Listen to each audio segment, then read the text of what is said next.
দেখো আমি এখানে 100 গ্রামের মতন ছানা নিয়ে নিয়েছি। ছানা কাটিয়ে নিয়েছি বাড়িতে নিজেই।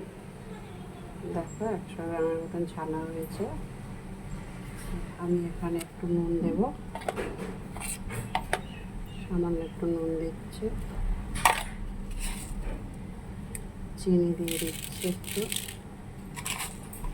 চিনিটা একটু বেশি দিচ্ছি, একটু মিষ্টি মিষ্টি হবে তাই। আর দিচ্ছি সামান্য একটু ময়দা, আমি এখানে ময়দা ইউজ করছি, তোমরা এখানে কর্নফ্লাওয়ারও ইউজ করতে পারো। আমি এখানে একটা সুন্দর করে একটা ডো বানিয়ে নেব।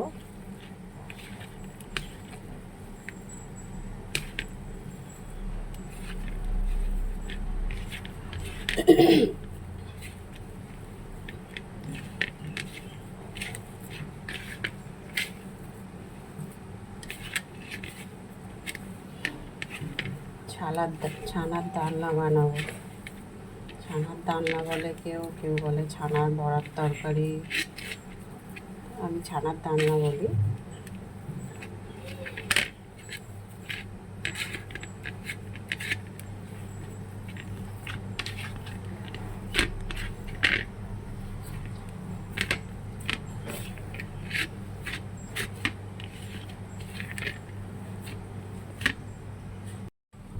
দেখো ডোটা বানিয়ে নিয়েছে, এটা একটু কিছু সময়ের জন্য ছেড়ে দেবো, পরে বড়ার শেপগুলো করে নেব। কিছু সময় ছেড়ে দেওয়ার পর বানাবো।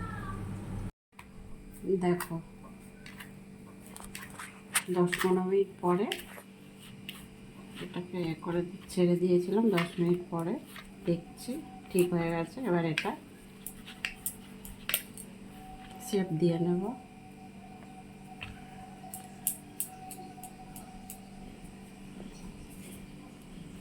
যে যেমন পারো সেরকম শেপ দিতে পারো, আমি এরকম চ্যাপটা চ্যাপটা গোল গোল শেপ দিচ্ছি।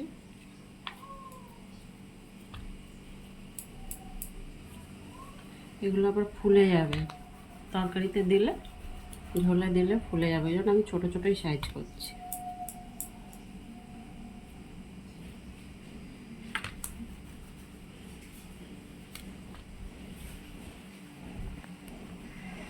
দেখো এই কটা হয়েছে। এবার এগুলো তেলে দিয়ে ভাজবো, ভেজে রান্নাটা করব। এটাকে ছানার ডালনা বলে, কেউ ছানার বড়ার তরকারি বলে, যে যেমন পারে সে তেমন বলে। দেখো এদিকে আমি ননস্টিকের কড়ায় তেল দিয়ে দিয়েছি, তেলটা প্রায় গরম হয়ে এসছে। এদিকে বড়াটা ভাজবো। আর আমি একটা আলুও কেটে নিয়েছি, ছোটো সাইজে ছোটো ছোটো করে কিউব কিউব করে আলু কেটে নিয়েছি। দেখো ছোট্ট ছোট্ট করে আলু কেটে নিয়েছি। আপনারা চাইলে যারা এই বড়ার তরকারিটা রান্না করবে, ছানার বড়ার তরকারিটা, তারা আলু নাও দিতে পারো। আমরা যেহেতু আলু খাবো তাই আমরা এর সাথে আলুটা দেবো।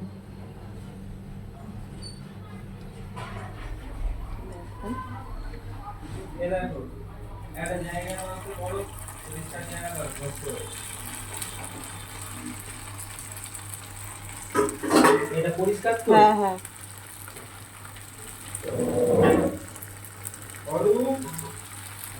এখানে তাড়াতাড়ি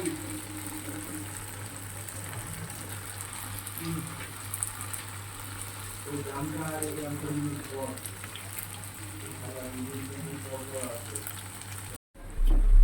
দেখো কিন্তু গ্যাসটা খুব বেশি জোরে দিইনি। হ্যাঁ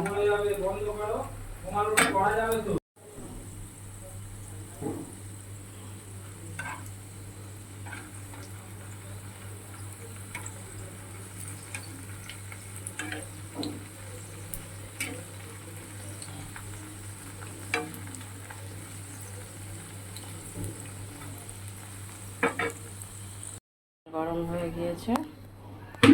আর আমি এটা হচ্ছে তোমার এখানে একটু গোটা শুকনো লঙ্কা ফোড়ন দেব, সামান্য একটু কালো জিরে ফোড়ন দেব। আর এই রান্নাটায় কিন্তু খুব বেশি মশলা দেব না, হালকা করে রান্না করবো। আলুটা একটু ভাজা ভাজা হলে তারপরে করবো। মশলা দেবো সামান্য একটু। এখানে দেখো আমি সামান্য একটু নুন দিয়ে দিচ্ছি পরিমাণ মতন।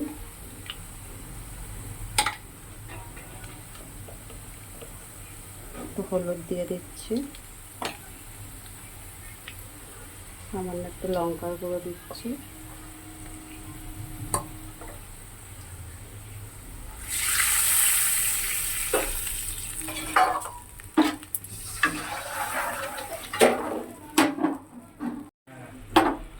দেখো আলুটা প্রায় সিদ্ধ হয়ে গিয়েছে।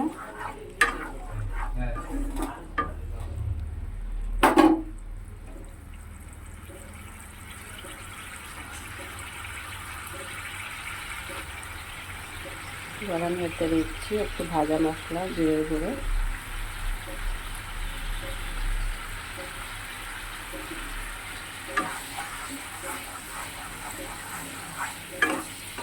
এত কষ্ট করে ভিডিও করছো, বন্ধুরা লাইক কমেন্ট শেয়ার করছে, সাবস্ক্রাইব বলো করে দেবেন একটু।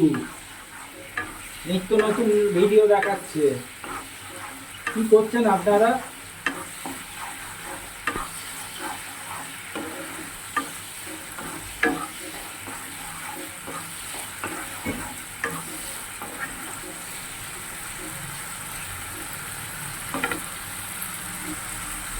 বলো।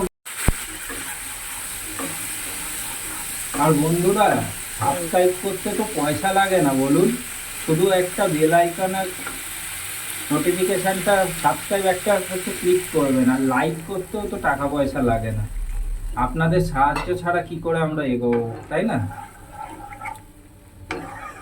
এটা ফুটলে ছানার বড়াগুলো দিয়ে দেবো। দেখো তরকারিটা ফুটেও গেছে, এবার এখন বড়াগুলো দিয়ে দিচ্ছি, ছানার বড়া যেগুলো তৈরি করে রেখেছিলাম, আগে থেকে ভেজে রেখেছিলাম সেগুলো দিয়ে দিলাম। একটু ফুটবে তারপর নামাবো। তো দেখো তরকারিটা ফুটেও গেছে, বড়াগুলো অনেক বড় বড় হয়ে গিয়েছে, এবারে নামিয়ে নেব। সামান্য একটু চিনি দিচ্ছি,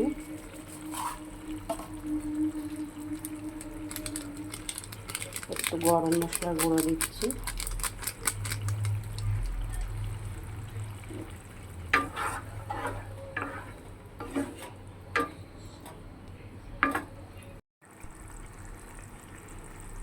একটু ঘিও দিয়ে দিলাম।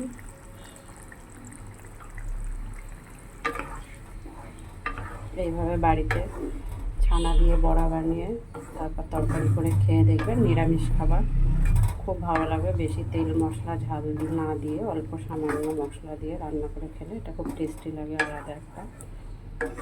তো দেখা হবে পরের ভিডিওতে। ভিডিওগুলো লাইক কমেন্ট শেয়ার করে দেবেন বন্ধুরা, আর আমার ইউটিউব চ্যানেলটা থেকে একটু সাবস্ক্রাইবও করে দেবেন। আর যারা যারা আমার ভিডিওটা দেখছেন তাদেরকে অসংখ্য ধন্যবাদ।